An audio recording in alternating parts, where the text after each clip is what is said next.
Hey everyone, it's Pete, Brownlee Fitness. It's been a while since we did our last podcast, and that's because it's been incredibly busy here at Brownlee Fitness with the squad growing globally, and of course with the launch of Ask Al, the world's first conversational AI for multisport. And so what we're going to do is we're going to hand the show over to Will Draper, who's a pro triathlete and someone that has trained with Al and John now for some time at the elite squad up in Leeds. And Will has got some fantastic insights, not only from his own experience as a pro, but from obviously training with Alistair and Jonny. And he's able to bring to the podcast some really rich insights and brilliant perspectives purely because of that experience. And so in this series, Will kicks off interviewing Jonny, who gives us some fantastic insights into his 2023 season, his plans for 2024, and of course his fourth Olympics.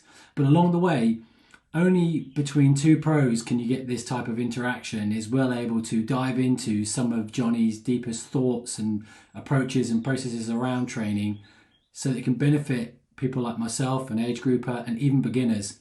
So it's a fantastic show. I'm really pleased that Will's picked it up, and I know that the show is going to be received well and provide lots of fantastic insights around training and racing for people all over the world. So without further ado, I'd like to hand over to Will Draper.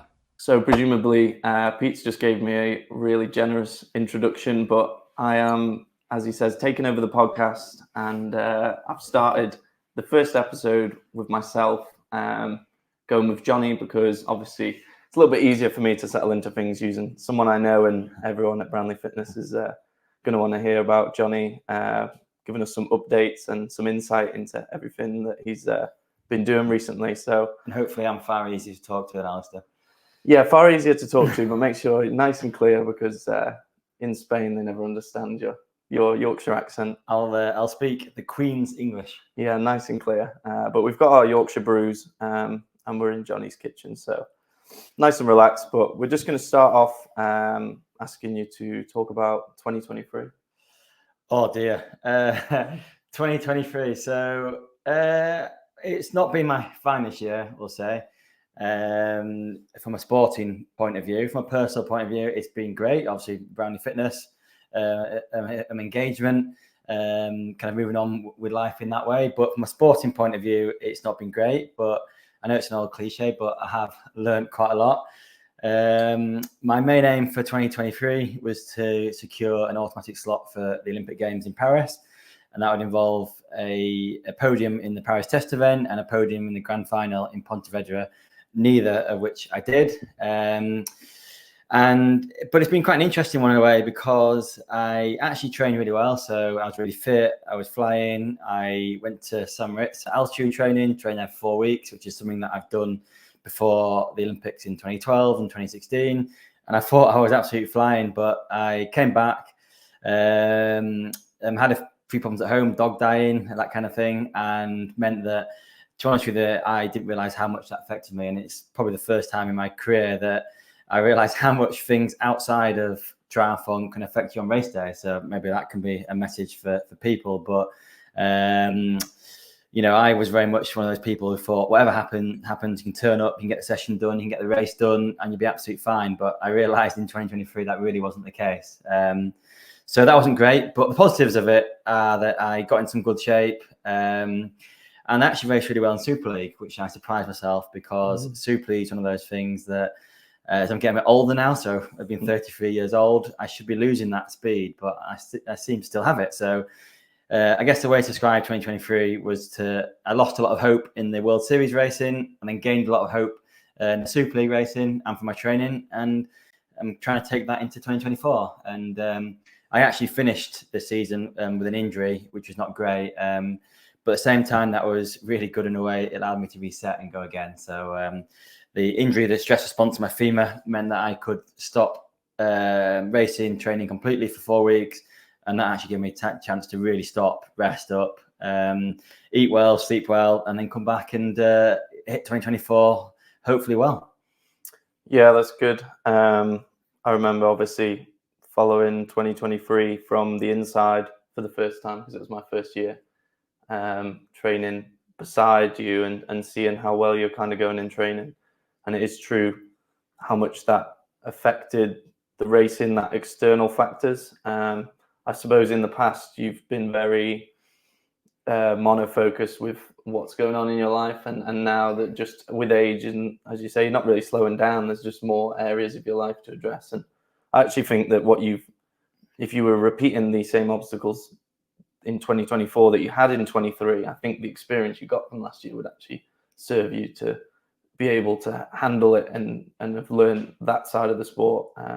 I agree. It's probably quite nice, like, to have it over and done with, and kind of, even if it came up again, you are able to face them obstacles in a different way, because it's not a case of that you weren't putting out the numbers in training. It's something that's quite hard to put your finger on, wasn't it? Oh yeah, definitely. I think as you go through life, what I didn't realise is life does get more complicated, and there are more things that to kind of that become part of your life. You know, I've very much gone from the stage of being at school where you do your exams and you train, go to university where you do a bit of studying, but sport's the main thing. Yeah. And you know, the most important thing for my days leading 2012 was what time I'm going to have dinner, what I'm going to eat for dinner, whether my bike was clean.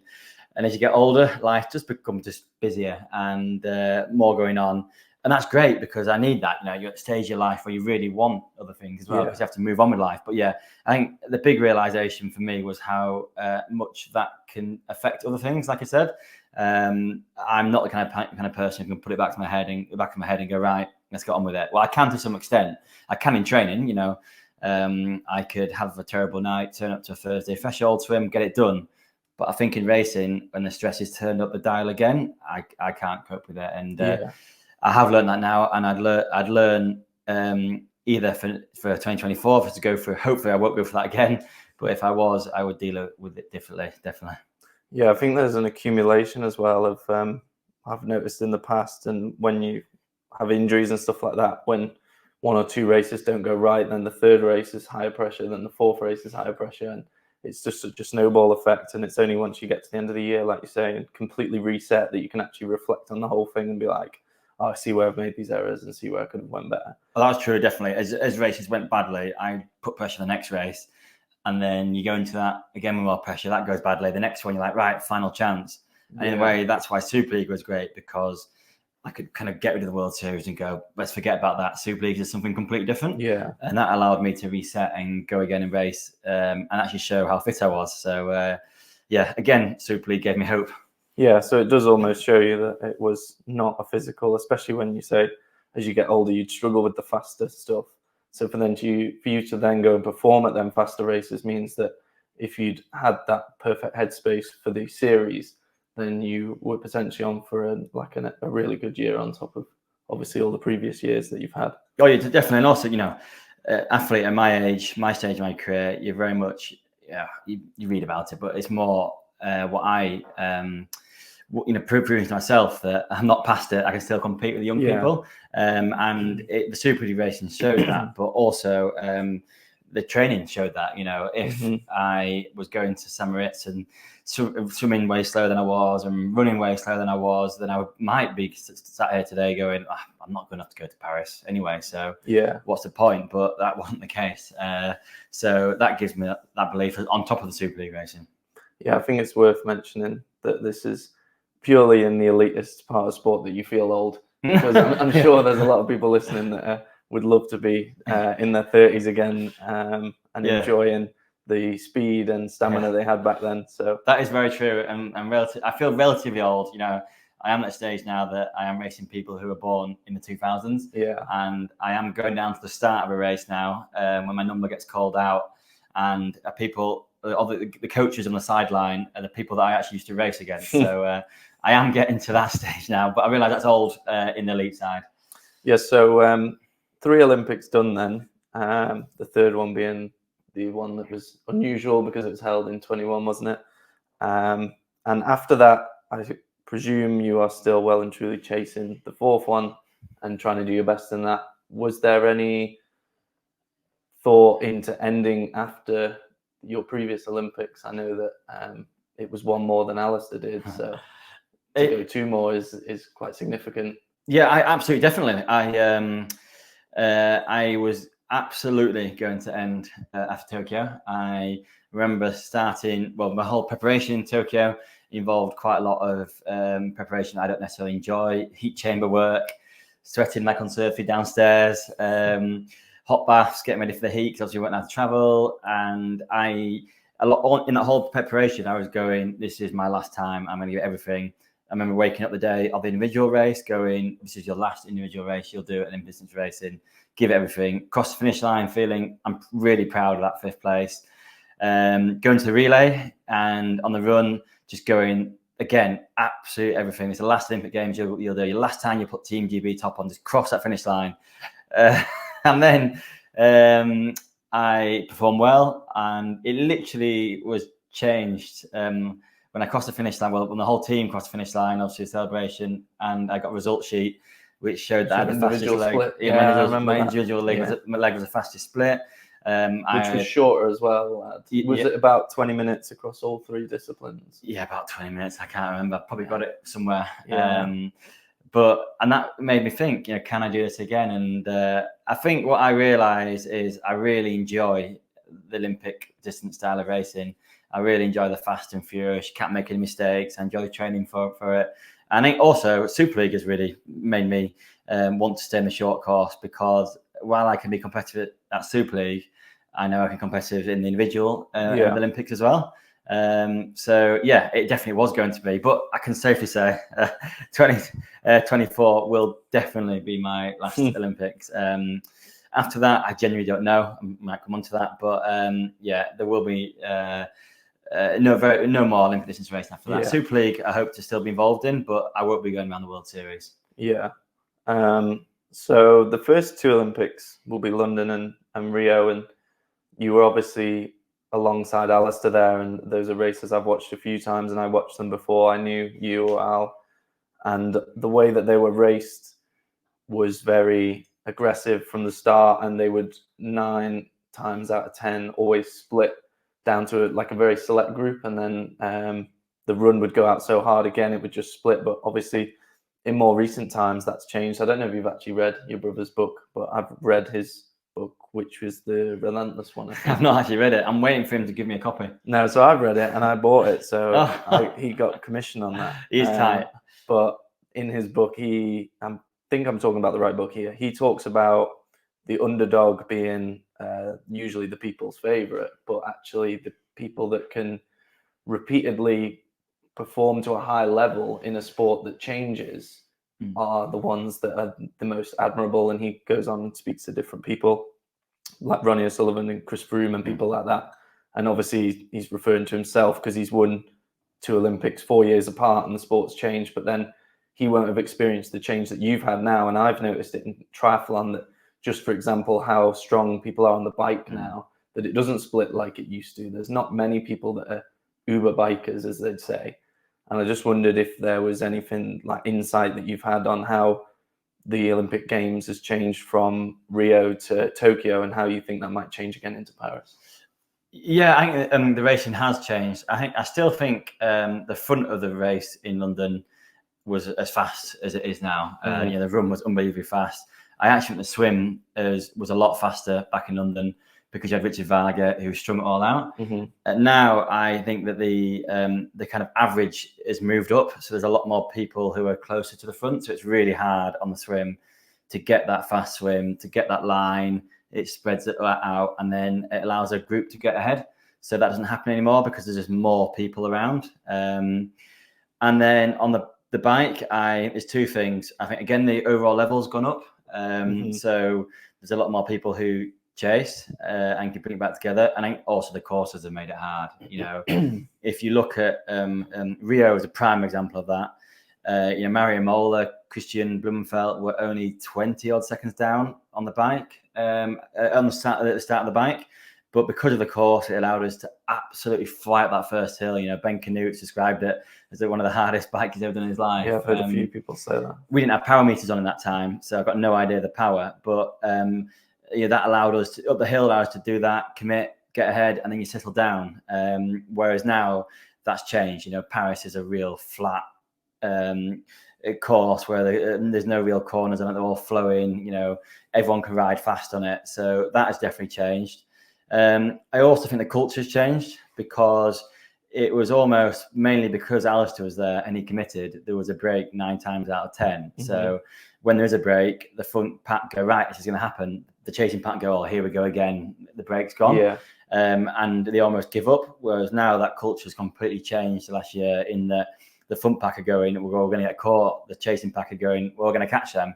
So they're far more committed. So, and the culture has changed. But that might change again in Paris. The French have got an unbelievably strong team. And if they want to win a medal, or at least guarantee a medal, their way of guaranteeing a medal is to get a front pack working on the bike, and off we go. And then they'll win a medal that way. If they don't want to guarantee a medal and make it a big pack, then they're risking it. So that could change. And the Olympics are also funny ones because it's actually a smaller and all-round weaker field at the Olympics. Obviously, the top is as strong as ever. But because there's only 55 people on the start list, you're only allowed 3 French, 3 Spanish, 3 Australians, whatever. You actually sometimes miss quite a lot of the other athletes. Yeah. So the field can be quite spread out, and that does help the breakaway. So hopefully in Paris that can happen. But I think the big thing is the culture of it changing and not having someone like Alistair who's going to commit whatever. And we've seen a few times. I remember the famous Leeds race 2016 or 2017, the Leeds race where Alistair and myself off the front, we literally were in 4 or 5 seconds of getting caught, and I was like, "No, come on, stop." Alistair, "No, come on, commit." Before the end of the bike, at 2.5 minutes from 5 seconds. Yeah, so it just shows you. It just shows you it can be done, but again, that was a very specific course. So we really need to get that culture back. And honestly, I've lost the belief. I'm one of those people now who used to commit, but now would go, "Oh well, should I save you a little bit back because we're going to get caught anyway?" So maybe I just need to get on with it. Yeah, I know. I remember hearing a rumor, or there was a discussion about the French trying in the test event at Paris to cause that breakaway. And it didn't seem to quite work out, although I think some of their key players were injured at the time. But it is interesting, as you say, and obviously from those that don't know, I have a background in cycling and cycling at quite a high level as a junior in like Kern-Brussels-Kern and Tour of Flanders and stuff like this. And same with my brother. And that's the background that I grew up in.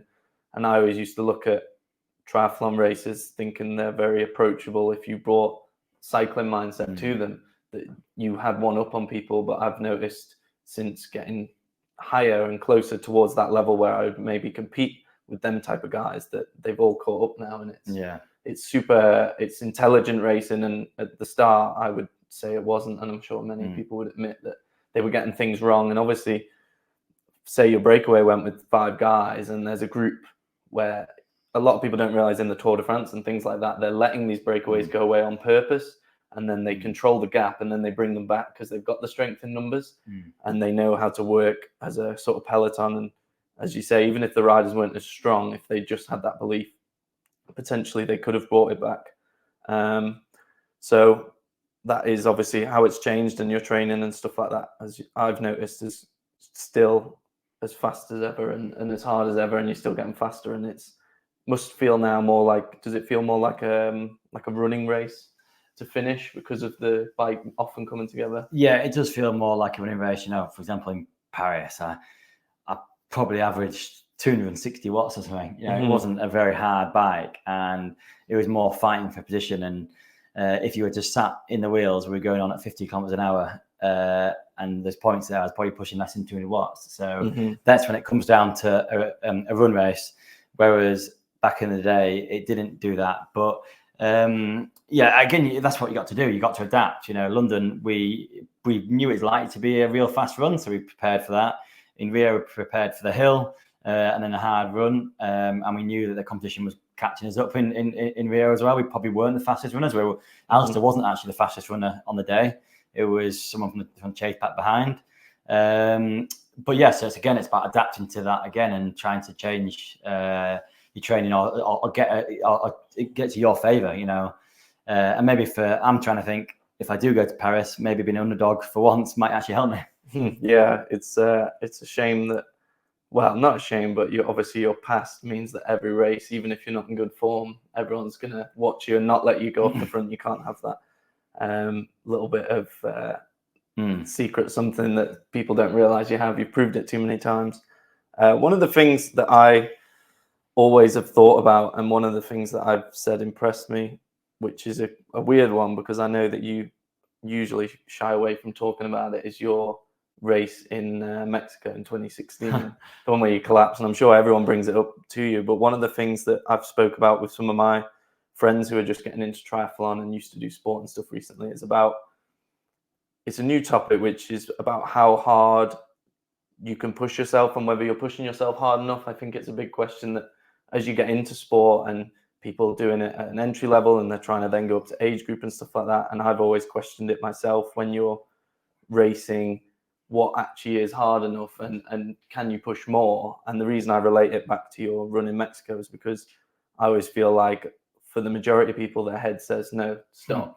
Yeah. Whereas you clearly had the mental capacity to be like, I'm pushing beyond anything that my body's telling me to do, to the point where you had no choice. So I'm just trying to kind of bring up that conversation about what you kind of think about and how you push yourself in a race, and how people could maybe learn one or two things about things that you do and things you think about. Yeah, well, my underlying philosophy is you can always go harder than you think. And maybe I took that a bit too far, but I always believe you can always go harder than you think. So you can always go a little bit harder, always go a little bit faster, always push a bit more out. And like I said, maybe I took that too far. But I argue with that is I would say it's always easier to go harder when you get a positive kind of response from it. And by that, I mean, so it's easy to go harder if you're the one who's going to win or you're the one who's dropping everyone else. It's very different. It's a different mentality. And I've realized that now, to go harder when you're the one who's then getting beaten, because no matter how hard you go, then you're kind of always going to get beaten. So it's all well and good from coming from a position of strength when you win races going, I can go harder than anyone, I can push yourself further. You can, because you go harder, you get a positive response, you drop people, you pull away, you feel great. And it's actually when it's the other way around, and can you hold on to that group more than anything? Can you then, instead of losing 30 seconds in the last 5K of the run, only lose 5 seconds? That's a different mentality. And I've had to adjust to that. But I guess, what people can take away from it is the body's amazing. You can definitely go harder than you think. You can always push a bit more out. And I've always gone for the mentality of the worst scenario for me is crossing the finish line and going, I could have actually given it more. Yeah. And that fear, that is actually a big fear for me. And that means that I do push myself hard, because I don't want to cross finish line and go, I actually could have podium on there if I just committed a bit more. Yeah. And I don't want to then spend the couple of hours, days, weeks afterwards just thinking about that. So that is, that's what I don't want to have. Yeah, that makes sense. That's something that I've always thought about after races and stuff like that. Like, could you have gone any harder? Because there isn't a so-called cap on it. It's not like a sprint, or if you say lifting a weight in a gym where you can either do it or you can't. In triathlon, we are always on that fine line of, is this too much? Is it not enough, sort of thing? But it's moments as well, isn't it? Because it's like, someone breaks around the bike and you try and bridge a gap and you get within 5 seconds and then you can't make it and you fall back to the pack and you're like, if I'd just gone with that person, I might have won. But could you have actually gone hard at that time? And I actually think the most honest time to think about that is straight after the race. And if you couldn't, and you've crossed finish line, you get everything, and that's when you have given everything. I've had races like Tokyo 2021. I came 5th, and then I remember thinking a few days later, maybe if I just stayed on to the lead group a little bit longer, could I have actually gone any harder? And then I might have got a podium. But then I actually, after finish line, I remember being pretty proud of giving everything. I think, and that's your honest of that. I did give everything. I couldn't have gone any harder, so it is what it is, and then don't dwell on it and move on. Yeah, I think it is easy to be too hard on yourself and think that there's more, because if you think in that light, there's always going to be more, because you didn't do you're not collapsing at every race, you're not winning or collapsing at every race. So I think it is a key point that in races and in training and stuff like that, just to be a little bit more self-rewarding in what you are doing, rather than constantly thinking that there's always something more. So at this time of year, obviously we're in quite a harsh time of year, even in Europe, not just the UK. I've always spoke at home. I've been speaking to people and they ask me how I stay motivated. It's actually some of the staff at the pool, because I've been doing a lot of swims on my own. They ask me how I stay motivated, and I actually tend to give them an answer which makes me sound very advanced or professional, and I tell them that it's discipline, it's not motivation. But for the people that they're on, we have our plans, our Brownlee fitness plans, which obviously are set, and you know that it's the right things to do, but sometimes it's not easy to get started. Is there anything at this time of year that you kind of use to get you through your sessions?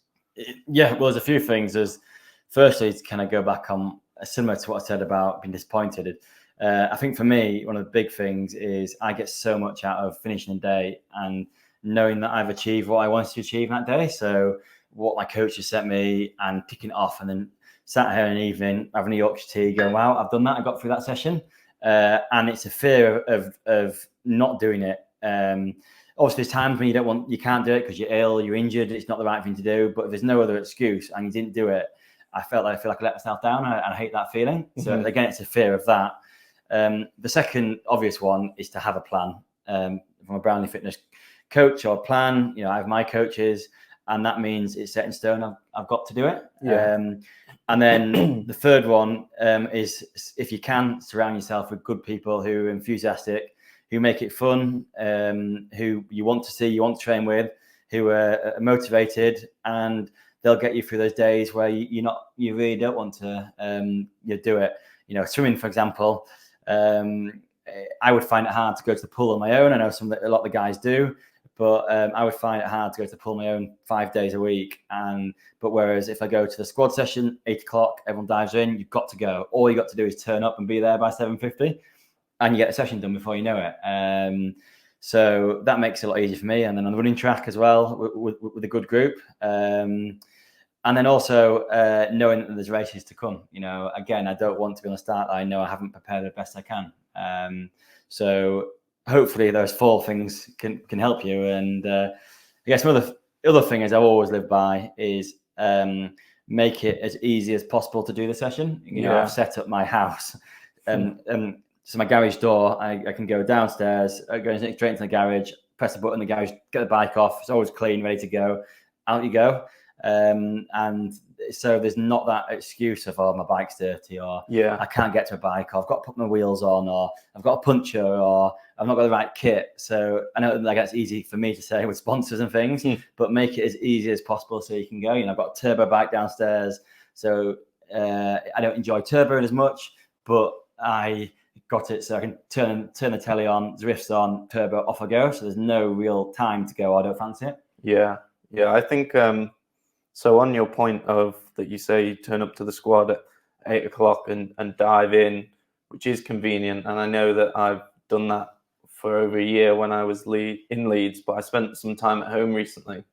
And I actually think that when you're on your own, a good way of keeping yourself accountable to the time of day is to actually arrange plans. If you're on a weekend, for example, if you arrange to have lunch with someone, your significant other or friends or whatever, at 1 o'clock, and you've got a 3-hour ride, you have to get out of bed. Whereas if you've not planned or you can push back the time that you meet them, it's not set in stone, then you can end up staying in bed all morning. And I agree with that. And routine as well is a big one. Yeah, exactly. I know it's easy again as a professional athlete to say that have your routine, because I don't have much else to do apart from train. But if you have a routine, then I know swimming's at Monday to Friday, 8 o'clock. If that's what you can do, you swim at Tuesday at 8 o'clock or 7 o'clock, then it means you get up and do it. It's normal. So make it part of your routine and make it part of your life. When I was at school or even university, a lot of my training used to be done commuting. So I would cycle to school on the canal. It was my way of getting to school. Run at lunchtime. You had an hour for lunch. You had to get on with it. You had no option. And then swim after school. So again, there's ways to make it part of your life. Another thing for me that I always used to find after long busy days was go for a run or something on the way home. So I remember finishing uni or an exam, and I would have my running shoes. So you'd go for a run on the way home, because I always felt if I came in the front door, it was always a lot harder to get out again. Whereas even if I parked around the corner 10 minutes away and went for a run, it meant that all you do is then get your shoes on, get out of the car and go.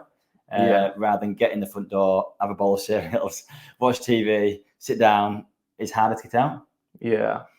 So as you talk about making it part of routine and of your life, you mentioned it right at the start that you were engaged, and that wedding's this year, am I right in thinking? Yeah, this year. So all been well after Paris. Well, not all been well after Paris, whatever. This year, which is obviously obviously a big step and moving on with life. And again, I think it's the right time in my career as well to move on. Yeah. So the point I was going to make is because I seen a picture a while ago, and I've found it in past relationships I've had, and I'm sure that it happens with so many of the age group athletes, is that trying to balance your relationship with your triathlon. I know obviously you're in a very supportive relationship. There's some people where their significant other isn't necessarily as interested in triathlon, and it's your career, so it's slightly different. But I just wondered if you had any kind of thoughts on how people can balance that, because there's a lot of people that are committed, and triathlon is such a demanding sport, even just to do it at an entry level. Yeah. Even if you just want to go and do a sprint try, the hours it takes, and you do have to commit, and you have to spend money, and you will have to, if you balance that with jobs and kids, etc. There obviously is a cost, but I was just wondering if, given it's the year of your marriage, if you have any thoughts on balancing triathlon with your outside of sport. Yeah, well, firstly, I imagine it's really hard to do with a job, obviously relationship as well. But I guess the big tip on that is be honest, and say to your partner that this is your goals in your triathlon. This is the amount of time that you need. How can we both make it work? And if you make them part of the conversation, I imagine that makes it a lot easier. When can I fit those hours in? What do you want to do? What's important for you? What's the most important thing in the weekend? Do we need to go for a walk on Saturday afternoon? Then I'll make sure that happens. So if they can become part of that, and then again, part of trips away, to races, and you make that fun. And then the second one is make sure, I guess, you get the balance right between training hard and working hard, but not being absolutely shattered that you then can't talk to your partner, or you're not fun to be around, or you're not a zombie that walks around and then isn't fun to be around, because then that's going to put stress on everything. And then another one, again, which I think I haven't done as well as I should have done in the past, is don't be afraid to then block out time to actually really enjoy life and do different things. That can be a real good thing for your sport as well. So whether that is you train hard 3 weeks, have a week where it's a bit more relaxed, and if that means that you ride for an hour on a Sunday instead of 2.5 hours, but it means you can go for a lovely walk and lunch and have a great afternoon, and keep your partner happy as well, then do it, because they're an important part of your life. So involve them with that, and that means they're an important part of your triathlon life as well. So don't be afraid to have those easy weeks and block them in, and actually go do something really nice. Yeah, I think that's a key point. I think even from myself compared to you, there's always more. There's always more sacrifice you can make, and you could always live like a monk where you don't do anything other than go train, eat something, go to sleep. But it's not the best balance, and obviously you need to remember kind of that it's to be a part of something you enjoy, and make sure it doesn't affect other areas of your life. My motivation comes from different things as well.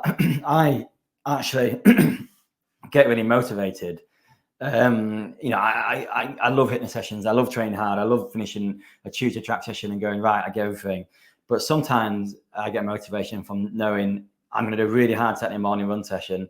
That means I can easily ride in the afternoon, and then I'm going out for a lovely dinner with my partner and my partner's family, or my family.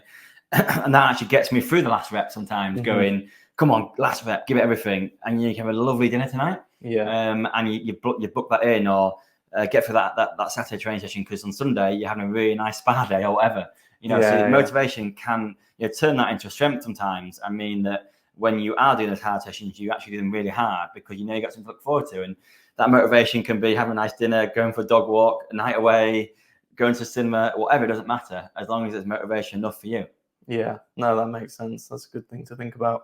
So we'll come towards the end here. I actually put on the Brownlee Fitness app a little post out, seeing if anyone had any questions. But for context, I moved to Leeds today, back from another country, so I had quite a busy day today. He's had a very busy day. And I posted it quite late, and we actually only got, which was about an hour before we recorded this. But one of the questions that someone did ask, on just a quick question, was about feedback on Training Peaks and what to enter. They said they're on the beginner plan, I believe, and talking about feedback on Training Peaks. So my personal take on the feedback is actually to comment on the things that are external to what the data shows, because obviously your coach or yourself can go back and look at the data, but you, with the feedback section where you're writing comments and stuff like that, talk about external factors that may have impacted your session. And then what that enables either you or your coach to do is then further down the line, if you repeat that, or if things are accumulating in the wrong direction, or if things are going really well, you can look at some of the external comments you made on certain sessions, because as we have said multiple times, it's all about routine. So then if something's wrong, it's probably not that your routines change, because the plans are quite consistent. It's probably that something came up, or as you've dealt with last year, different obstacles that are outside the training, and they make a huge difference. So that would be my take on that question. No, that's what you agree with. No, I agree. I use Training Peaks, and I've got the app, and I will put for in the other section, anything like, didn't feel great, or hammy was a bit tight, or something that's weather was cold, snowing, exactly, snowing ice. Because I know we can all have data, and we get so much from that, and we are into this new world of data shows everything. But I also don't forget the kind of human touch of it all as well, of recording that for your coaches or for yourself, so you can look back on it and go, I actually, that session looked great, or my heart rate was really high, or it was really hot or something. So you actually see that. And also it's nice to record those things, because I enjoy going back and looking at things and actually reading the comments that I made. Yeah, that's perfect. I'm sure they'll appreciate that. And if any other questions came up, I probably missed them because I did it so late. But no, I appreciate your time here. And obviously, I'm sure there's people that have listened in and got some insight. I know that it's been nice for myself to ask you some questions I've wanted to know. No, thank you. Well done. Yeah, my first one. Yeah, I know. If you've got any feedback on Will's podcasting, then go ahead. Yeah, we'll try and do some more. We'll get some more guests on, I'm sure, soon enough. So thanks everyone for tuning in and listening. And hopefully you have some good training over the next few months.